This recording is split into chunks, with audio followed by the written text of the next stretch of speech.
Welcome back to the Alchemist Nation podcast. My name is Walter Morello. I get to travel all across the country speaking to millionaires, multimillionaires, and real estate professionals alike. Today, I've got a very special guest. Dennis Cummins is somebody who actually started me on this path when I was 28 years old, sitting in the seat, terrified, sweating that I didn't belong in this room called Millionaire Mind Intensive, feeling like an outsider, feeling like somebody had snuck into the event. Dennis made sure that the entire time I realized that I really was a piece of shit and did not know what I was doing. But he said that he brought me through this process, that there was going to be hope, that I could become a decent human being, that I could go and build $1 million business. And I made a commitment to myself that one day I would be on stage doing what he's doing, building millionaires, helping people become successful, because he had such a profound impact on my life. Without further ado, Dennis Cummins, welcome to the show. It's an honor to have you here. Thanks, Walter. Thanks for having me. And hey, by the way, for everybody listening, I got to clear something up right off the bat. Number one, I did not call him a piece of shit. He may have felt that way because he was starting to learn some new stuff, but I would never make or call anybody that, just so we're clearing that up. But, a lot of times, though, isn't it true? We do feel that way about ourselves when you realize there's so much more out there. And, why didn't I know this sooner? And I feel like a piece of, and that I get. But, just so everybody doesn't get the wrong impression of me right off the bat. So I'm not a real hard ass. He didn't say anything like that. But my internal feeling, that's what I think this whole podcast is about, was my own internal dialogue. It was my own shit that I didn't feel worthy of being there. And you actually had that ceremony that you did with the worthiness ceremony, which I know is kind of a joke, but it actually really was impactful for me. So, and go ahead, if you could explain like why that process even exists, like why you guys do it. I think, listen, we live in this age where we live online and everything that we see is Facebook and Instagram. And, you see all these people out there, you see all these business people out there, you see all these mentors, all these people that are out there that are saying, oh, just do what I do. And in 4 weeks, you can be a millionaire, and because look at my car, I've got the Ferrari, and here's my McLaren, and here's my Aston Martin, and I've got all these vehicles. Listen, I have news for everybody listening right now. All of those people, they do not have a better life than you. They just have a better photographer, right? Or better editing software, because they're all the same. We're all the same. And the reason that I think people feel like that less than is because we're exposed to images of other people with more. And we were like, why don't I have that? Why aren't I there? And I really think the number one thing, and Walter, I had written a book a long time ago about the power of positive thinking called Turning Terrible into Terrific. And number one, the very first thing that I think people have to start with is gratitude, about appreciating the things that you have right now. Because if all you ever want is something else, you're never, ever, ever going to be happy. And I think that unhappiness transcends all the other things that you do. And the reason that we don't feel good about ourselves is because we haven't found that gratitude for what we've got, no matter what's going on. And, and listen, you and I both know people that are dealing with everything that's been going on with this pandemic. Some people have been doing great. A lot of my clients are killing it right now. But some people are struggling and they're stuck in this mindset like, oh my God, this is all horrible. And they forgot to be grateful for whatever it is they do have. And because of that, you'll never, I'm sure you say this on your podcast because we've spoken before. So, like attracts like, and that positive mindset, that having that thought of prosperity, that thought of opportunity, that thought of success. Without that, you're not going to have opportunity, prosperity, or success. You have to think it to have it. And most people are just in the wrong mindset right off the bat. And it leads to unhappiness. It leads to lack. It leads to poverty. It leads to animosity. It leads to, just disgruntled human beings and societal upheaval and all. This is a larger philosophical debate than I think we're going to have today. But it all starts with your mindset and being grateful for what you've got, and then sharing that gratitude with other people, which is, that's kind of where I think I come in, is helping people share about what it is they do, how they can help, how they can make a difference, and how they can share just lessons they've learned. In your case, you're sharing with people how you've achieved massive success, how you've created millions of dollars in sales, how you've created, millionaires through the people that mentor with you, that follow you, that seek your advice. That's a brilliant message to be able to share. There are other people that have really great opportunities. They have great experiences. And by the way, sharing great ones, it's always great when you talk about how awesome you are, right? Everybody loves talking about how good they are. It feels great. How many people do you know that are really excited and happy about sharing about how messed up they are? A lot of people, actually broke people typically, Dennis. Yeah, that's true.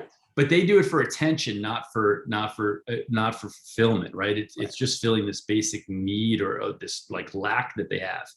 And I think if they just post something or tweet something and somebody gives them a like or a thumbs up, that it means something in their life, rather than being gratified from the inside. But sharing the lessons that you learned throughout that can be just as powerful as sharing the successes that you had. And that really comes down to being able to message your value, whether the value is an experience of a positive nature or an experience of a negative nature with a lesson learned.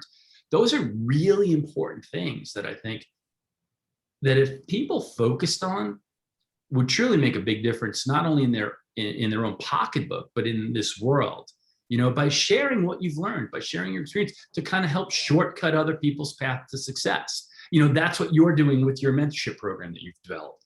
You're actually helping people take your, 10 plus years of experience and massive success in your industry, not only in real estate, but in the mindset, in your businesses that you've developed, and helping them shortcut the path so that they can achieve what you've achieved and in less time. And we're talking about gratitude, right? Like, you've got a lot to be grateful for, right? You're a millionaire. You got an amazing life. You're living in Naples, Florida. You've got this awesome community, this coaching program where you're helping people that you enjoy doing what you're doing. But I want to talk about, how did you have gratitude when you first started? Because you weren't always rich. You weren't always successful. You weren't always in the perfect situation. How did you start out? Well, I will say this. Listen, Walter, you've heard my story. I'm grateful for what I have, but this did not come without challenges. I've overcome alcoholism over 30 years ago. Before that, my life was a shambles. I've gone through relationship issues in my life.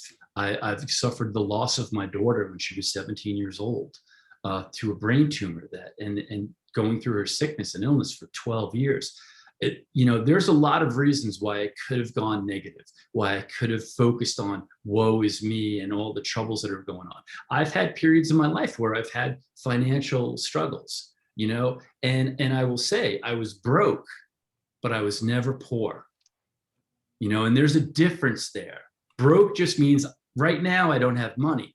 Poor means that's just the mentality. Like, this is where I am and this is all I can achieve. And I was never, ever poor. And now I'm not broke either, but there were times in my life, when I first got out of school, my wife and I lived in a studio apartment with a dormitory style refrigerator, cooking on hot plates while I was building my first business, but that's not where I live anymore. That's not what I cook on anymore, and those things all started to change. But you also have to be grateful for those paths. You have to be grateful for what's going on. And even, one of the keys or one of the kind of tips that I give people is, listen, if you can't find a reason to be grateful for what you've got for you, just think about one person who's got it worse than you and say, well, at least I'm not that guy, and it's not like I'm not recommending that that's what you always do. I don't really want people to compare themselves to someone else. But if you look around, there are people in much dire straits than you are. So, just realize, hey, listen, I'm doing pretty good compared. I'm doing all right. And that's the challenge of it. You asked me originally, like, how have I maintained that positivity? Yeah. To be honest, I'm not really sure how it happened. It definitely happens through what I read. It definitely happens with who I hang out with on an ongoing basis. And it's an intentional choice to stay positive. It's kind of like maintaining your body type, right? If you want to stay in good shape, well, then, go to the gym and eat the right foods. And if you do the right things over and over again, you have a great body shape. But if you just sat home on the couch and never got up and ate potatoes and ate chips and everything, eventually you're just going to get fat. Well, your attitude does the same exact thing. If you don't exercise it the right way, then you're going to go the wrong way. And, you and I both know, in a group of, 10 people, 9 of them have something negative going on. There's usually like one positive guy going on. And then if you let that one positive guy hang out with those 9 negative people, you think he's going to bring them all up, right? No, you're going to end up with 10 negative people because the environment will just wear you down. Environment is stronger than willpower. So the best way to stay positive is to find and hang out and surround yourself with other positive people. It's the best way to do that. Right. And that becomes the project, right? Like, it's how do I find the next positive person? How do I get to the next level? And here's the cool thing. And here's where what I do fits in with all of this and stuff like that. I teach people how to speak, right? I do not teach people how to become professional speakers. I mean, I do that too for people that have platforms and they want to do that. But for the majority of what I do or business owners or people who want prosperity that want to move forward, and I teach them how to, and the language I use is message their value.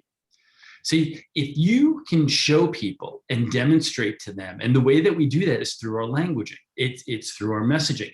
If you can get the message out there that you deliver value, here's the great thing about that. You don't have to go out and find those awesome people. They will naturally be attracted to you.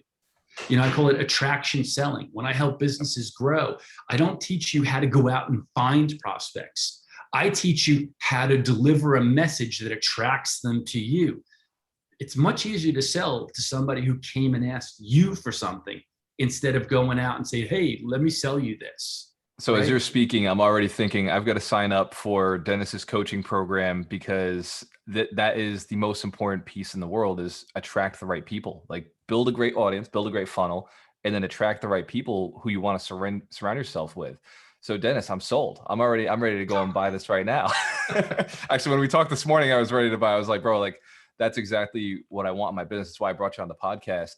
How did you get into helping people with their messaging? Because you were helping people become millionaires. You have your chiropractic offices. You sold those. You still make money off of those. You still own the land, and you're a doctor, right? You're a chiropractor. How did you go all the way to this point and decide I'm going to help people with their messaging? Like, what was it It's about really that? interesting. And I'd like to say it was kind of like an accident, but I don't believe it was an accident. It was because of the environments that I placed myself in. So I was a chiropractor I'm still a chiropractor, but I owned chiropractic offices for over 23 years. I owned 2 successful offices in New York City. For the last 10 or so of owning them, I had other doctors running them. So I just managed them and I stayed home most of the time. I have since sold them to my associates, so I don't own any of that anymore. But while I was doing that, exactly what I just told you about hanging out with successful people, surrounding yourself with positive information and positive knowledge, I was always taking personal development courses. Over my career and my other, my businesses, I've invested well over, I don't know, $300,000-$400,000 in my own education, in seminars, in workshops, in travel all around the world to go take and learn from other people. And I was always doing that, even while working as a chiropractor. And it was so funny. In my chiropractic offices, I would take a week off and I would close my office for the week, go and take a workshop. And when I came back, I was busier than I ever was. And I hadn't applied anything that I learned. It was just busier.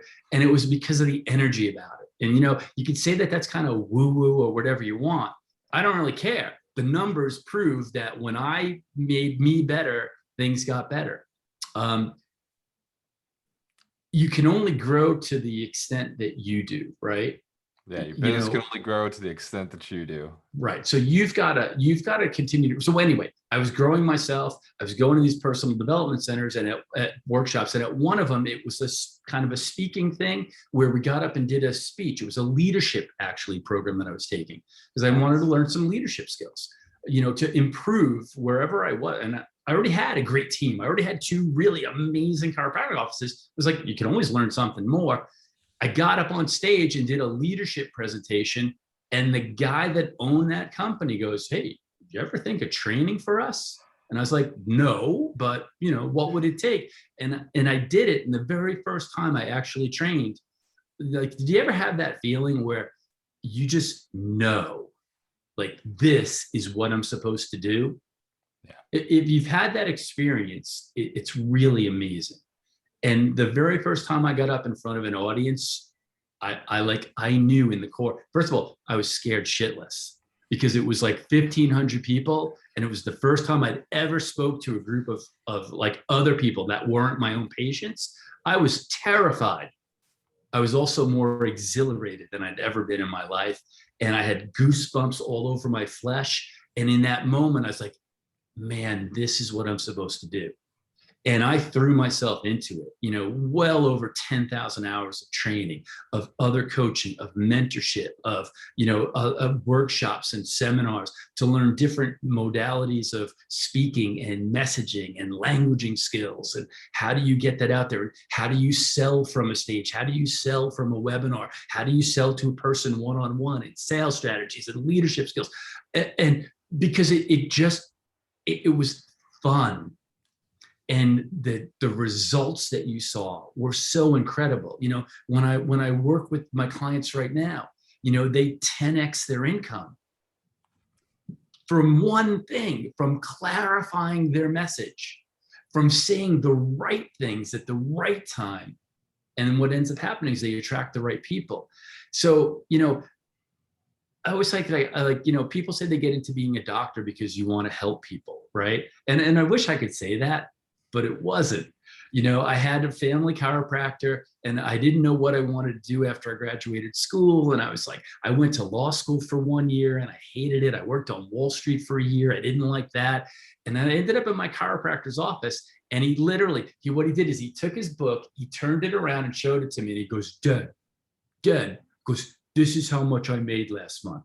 And I was like, "I'm in," So I got into chiropractic for the money. Yep. I stayed because I actually ended up loving it. I really did. For 23 years, I loved it. But after 23 years, that excitement started to fade. And this speaking thing was like, "Oh this is what I have to do." So the other lesson, I guess, out of this story is that don't be stuck with what you've been doing forever. Be willing to change, be willing to take a jump or take a leap into something that you feel in your heart is the right thing to do. Listen, it may involve risks in failure, which nobody wants to do.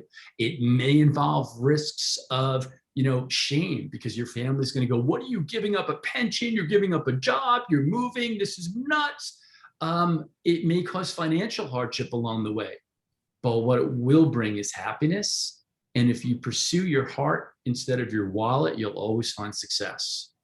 Yeah. I found that to be very true, Dennis. The 100 Millionaires was after I made all my financial goals, after I did all of my financial wins. It's the give back, and it still makes money, and that's okay. I think it's okay to make money if you do something that you enjoy doing. You should always make money. It's okay to make money. There's Even nothing charities wrong make with money, right? Exactly, they do. The nonprofits are very profitable. That's the truth. And the way you just laid that out was so valuable, because a lot of gurus will say you got to love what you do and go and do that. But you also have to tie money into it somehow so you can continue to do it, because we do live in an economic economy, a world. Like, we live in a place where money drives things. Right now it's, dollars. It may be crypto in the future, but somehow something else will have to be earned in order to transact with other people. Right. And in order for that to happen, though, there has to be an exchange of value. And this is where most people stumble, is because they don't value themselves enough. Yeah. So they undervalue themselves, and they think, well, if I just sell it cheaper, or I do it for free. Then people will come to me and then I'll be able to charge. Okay, listen, at some point in my life, I went through that mindset too. I get that. But when you get something for free, how much do you really value it? Right? It's like, hey, you signed up for that free webinar. So for those of you that are listening to you right now, just think about this. How many of you have ever signed up for a free webinar? Okay, you know who you are, all of you. Have you attended every single one you've ever signed up for? No. Why? Because it was no skin in the game. It didn't matter. It was like, whatever, I signed up. I used a fake email so they can't even track me. You did all the shit that everybody else does. It's okay. But there was nothing in the game. But if you registered for a webinar and you registered for a program and you paid $1,000, $2,000, $10,000 program, you show up for those programs because you're invested in it. And I think when you don't charge people for what you do them a disservice, because then they don't value it. And because they don't value it, they don't apply the lessons that could absolutely change their lives. Yeah. So charge, and charge well, be fair about it. I am always fair. I always want to make sure that by the time a client is done with me, their return on investment far exceeds the investment in me, but I want them to feel the investment. I want it to hurt a little bit because I want them to know this is serious. I'm committed my time to you. I want you to commit your time to you. Because most people expect that it's just going to get done for them. I don't, I've been around a while. I haven't really found many of those programs that actually work. You have to be a part of the game for it to work. My job, what I'm good at, is helping give people the skills and the practical knowledge to use it so they can message their value, attract the right people, make a lot of money, but help at the same time. That's that's the most powerful thing that I find myself with. I've got a great audience. I've got a lot of people out there, but in order to build a millionaire, it takes somebody who actually wants to become a millionaire. The problem with talking about wealth and money and mindset is you'll attract everybody. Whereas my messaging is flawed because I'm not only attracting people who want to be millionaires, because that's really what the drive is. And what you do for entrepreneurs is you actually help them clear up their message. So Dennis, I'm looking forward to working with you. It wouldn't be too far out of the ballpark of saying I could just buy you a beer, right? That doesn't work anymore. The whole buy me a beer, I do a whole training program for you. Those days are gone. I used to think that would work. I used to do that. And like people would take me out. They'd be like, hey, I'll buy you a beer, come in. I want to learn the process. And not a single person who bought me a beer ever became successful. Right. No beer they bought me ever got that success. There's no investment in there. Yeah. And I totally get it. People are in different levels and their ability to invest is different too. So have different levels of program for people. For those of you that are out there, no matter write a book, right? No matter what business you're in, so I've worked in every industry. So whether you're in the finance industry, whether you're in real estate, whether you're in science, whether you're a medical doctor, whether you're an attorney, but I work with a lot of professional people. I also work with independent, or we call those entrepreneurs that just have an idea that they need to get out there. So whether it's a book, starting with a book to get your message out there. Many of you listening right now are the greatest secret that no one knows about. You've got a great product, you've got a great idea, you've got a great service, you've got potential. But potential doesn't help anybody, right? It's just stored energy. It's stored information. It's stored success. You got to let that out of the bag, and what I try to help people is, number one, a lot of times, and we had this conversation, Walter, we were talking about this earlier, about how, very often you can't see your own value, right? And, that analogy is you can't read the label from inside the jar. One of the things that I'm really good at is helping identify what people's gifts are, what their talents, what their strengths are, and helping to focus them on that. And they always go, no, that's not me. I'm going, yeah, but that's what I see from my side, from outside the jar. This is what I see. And if you let me help you get the right message around that, help you create a webinar for that. Maybe you're going to do a Zoom meeting for that. Maybe you're going to do a live talk, who knows, whatever that is. I'm going to teach you how to do that. Not to be a professional speaker. I don't need you to get up there and be the keynote speaker doing oratory things. I can show you how to do that too. I'm a certified professional speaker with the National Speakers Association. I got the high credentials and woo, who gives a shit, right? I don't care about that, really. What I really love doing is working with business owners and entrepreneurs, teaching them how to take the idea that they have and how to expose the public to that idea so that the right people hear the right message and take the right action. Successful people take action now. I love it. Dennis Cummins, you've given us so much value, so much delivering. And I know that a lot of it is really, this is exactly what me and the other coaches in the program are looking to hear. I've got plenty of entrepreneurs who are looking to really tighten up their message. They're doing digital marketing. They're doing that sales online. So like all of these tips that you drop the entire time, like the biggest thing I walk away with is the person you are is the person you will attract. So become the attractive client, become the buyer, become the person that would buy the product, and then you will attract more of those people. But I know that you've got a little bit more. And at the end of the podcast, I always like to ask this question: what if you could travel back in time 20 years ago, or actually maybe it was 15 years ago, right? But if you go back in time to your 20-year-old Dennis Cummins and give yourself 3 pieces of advice that would get you to where you are today, happier, more successful, and feeling more fulfilled, what would those 3 pieces of advice you give to a young entrepreneur? Well, number 1, follow your heart. Find the things that make you happy or that interest you. Find what your hobbies are. Just for example, my girlfriend and I were going for a walk in Scottsdale. And there's an electric bike shop there. They rent those assisted electric bikes. And we went in to talk to the guy. And the guy that owns it is amazing. His name's Bobby. And Bobby owns 12 different stores all over the US, which he started. And I go, well, what got you into electric bikes? He goes, I just liked biking. He also rents scooters, like the 3-wheelers, not the scooters. They're like the road bikes, because he likes those. So what he did is every like kind of thing that he liked doing, he created a business so that he could get paid to do the things that he likes. And the guy was happy. He was happy every time I saw him. So number 1 is follow your heart. Number 2 would be, don't be afraid of failure. And for me, this was a huge, it's still there, right? I still fight this all the time. So it doesn't always go away, just so you know. Now, I don't let it stop me, but that doesn't mean that it's not there anymore. And here's why: because I'm a perfectionist, right? Everybody wants it to be right, and they want to get it perfect, and they don't want to put it out there because don't worry about it being perfect. Just worry about get it going, right?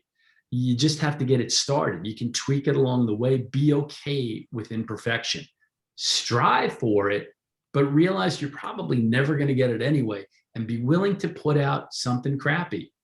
Be willing to put out crap with the right intention and the intention to improve it along the way all the time.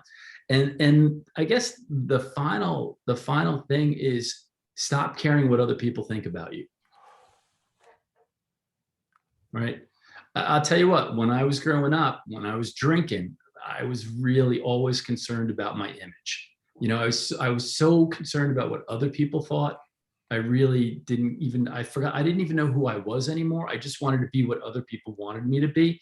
And I was a miserable human being. Kind of got to the point where I don't give a shit anymore. Listen, I like me.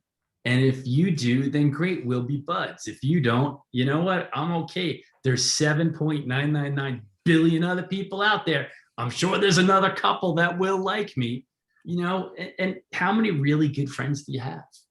I don't need 100 friends. I have maybe 5 good friends. Yeah. That's enough. I mean, I know a whole bunch of other people, but I don't need them to like me, and I don't care, and you've seen me when I speak on stage. Sometimes I piss people off. That's okay. But I tell the truth, and I do it with respect. And then the right people, the people that resonate with that message decide, wow, you know what? This guy's just doing it because because he's real, not because he's trying to be my friend, not because he's trying to make me like you. And the interesting thing, Walter, is that the less you try to get people to like you, the more they usually like you. So it's so funny. We spend so much time trying to do the right thing and trying to look right, sound right, and say the right thing, and yet it doesn't work because you've been on webinars, you've been to events, and you just think, oh, this guy's so phony. This is so scripted. It's such bullshit. And you know what? I don't believe anything he's saying, and blah, blah, blah. And then, so when I teach people how to speak, because we call it non-professionally speaking, I don't need it to be polished. I'd rather you have passion than polish any day of the week. But there are pieces. It's like, you want to bake a cake, you got to have all the ingredients. How you put them in, how you cook them, I don't really care how you do that. But the ingredients have to be there. Your cake's going to taste like crap. The same thing with speaking, with doing a webinar. There are pieces that have to be in the webinar. If you're missing any of them, your webinar sucks. Yep. And, how many of you have been on a webinar that was just, oh, freaking mind-numbingly, you either clicked off or you just bitched about it for the rest of the day. Yep. Or you bad trash talked the guy that gave the webinar. It's because they didn't have the right pieces in there, or they didn't come from the right place. Dennis, I made a post that on TikTok that just went to 30,000 views, and the comments are getting ridiculous. And I think that so many people have been to those bad webinars that they're like, oh, he's just another guru. And it's like, they're like, I don't know who hurt you, but I'm sorry. So there's a lot of people out there who are like, they've been on those terrible webinars. So I think what you're doing is actually making the world a better place by making the webinars engaging, attractive, and actually valuable. They're not just, hey, buy my product. So it's a huge value. If somebody wanted to work with you, what's the easiest way for them to get in touch with you? The best way to get in touch with me, just let's connect on the phone. Listen, I've done podcasts before, and there's usually not like a million people trying to get in touch. So you know what? Let's hook up with a call. Just go to speakwithdennis.com. That's a link to my calendar. If you want to connect and say, hey, listen, can I help you grow your business? Can I help you clarify your message? Do I have something that can help assist you? Hey, that's great. If you jump on a call with me, if I can help you, I'll let you know how I can. If you want to work together, fantastic. If you don't, well, now I have another friend and we're good to go, and all is good with that. So, listen, I really don't like the hard pressure sales kind of thing. If somebody wants to work with you, they'll ask you. You don't have to call them 100 times. You don't have to go now or never and go, well, this is the deadline, and if you don't act by today, but you know what? Come on.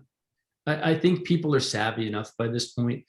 What people, I think, really appreciate is refreshing honesty. Yeah. Get on a call and just be who you are. My mentor, and the expression I was trying to think of before, how some things is who you are determines how well what you do works. Who you are determines how well what you do works. Listen, you can make anything work for a little while, but if you're not that person, it's going to blow up eventually. Or it's going to be so consuming, it's going to eat up your time, your energy, lead to increased stress and all those other things. So stop trying to be who you're not. Or if you really want to be something different, grow. Read some more books, listen to some more podcasts, positive ones from real people, not the fake bullshit gurus that say they are what they are. And you and I both know the people that are full of crap. You can smell crap within 5 seconds of somebody opening their mouth. The ones. Yeah. You know exactly. Stop listening to that. As soon as you get a sense, this isn't for me. It's not resonating. Trust your gut on those. You're going to know, like, this just doesn't, I don't know. I don't know if I like this. If you're really not sure, listen another 5 minutes and then get the hell off or stay on. But just find the ones that you like and listen to those and let that fill your mind. You know, I had a garden. I was living in Vegas a couple of years ago. So we planted this organic garden in the back, and we had this little company come in that would help us, you know, because it was our first time. I'm not a gardener, but I liked the idea and it was kind of fun. But this kid came over once a month with either new seeds or new saplings or pottings and things like that to do it. Every time the kid came over, he had his earphones on. He's like, "What are you listening to?" "Podcasts." The entire day, because he was in the garden away from people, he would listen to positive podcasts all day long. And I got a chance to talk to him. He's got a plan for himself about building his own business in organic gardening and green gardening. And it was so cool to hang out with somebody who, like, instead of listening to crap or just watching TV, was listening to some positive stuff. Right. Yeah. And by the way, it's okay to watch TV too. I like TV. Yeah. But make sure you save some time for the positive things as well. That's it. I love that, Dennis. So much value, man. Like, I couldn't cut you short. You know, usually we do these to try to aim for 25 minutes, but you just keep delivering so much value. I'm going to bring you back on the podcast in the future. I just want to say thank you for hanging out with us. Thank you for all the information. If you are on iTunes, I want you to go and write a positive review for the Alchemist Nation podcast. If you thought that what Dennis delivered today and the other speakers that have been on here have been valuable, then it's your mission, your duty to go and write a good review if it's impacted you in some way, so that somebody else will go read your review and maybe it'll have an impact on them. You can start with small changes, small improvements, and writing reviews is just one of those small ways to grow. One more time, in order to get in touch with Dr. Dennis Cummins, you go to speak with Dennis.com. Make it easy. Speakwithdennis.com. Hey, listen, one other thing that you can do, if you like this podcast, if you like this information, and if you like listening to Walter, which I think you must, right? I mean, how can you not? Because he's the real deal and he's just oozing positivity. Don't just leave a review. Do that, but share the podcast with one person that you care about, somebody that's not listening to it yet. You never know how one little action like that will ripple and make a difference for people. So, you know, somebody that's just a little grumpy, somebody that is struggling a little bit, somebody that's having a tough time. Maybe it's with COVID, somebody that's having a tough time with a relationship. You know what? Hey, listen, I don't care if it's this podcast with me, but if you had another one with Walter that you liked, you know what? Take that link and go, hey, I listened to this one. I was thinking about you, thought you might like this. You never know what kind of a positive effect that's going to have. And it takes so little effort for you to do that. So it's just a small way that you can kind of drop that pebble into the ripple of success and start to make some changes. And trust me, ladies and gentlemen, what goes around comes around. I love it. So do good things. Dennis, you are an alchemist. You have the mindset of someone who is going to change other people into more successful, more positive, more impactful people. Cheers to your success. We have a choice. Always work with the best. Thanks, Walter. Be well.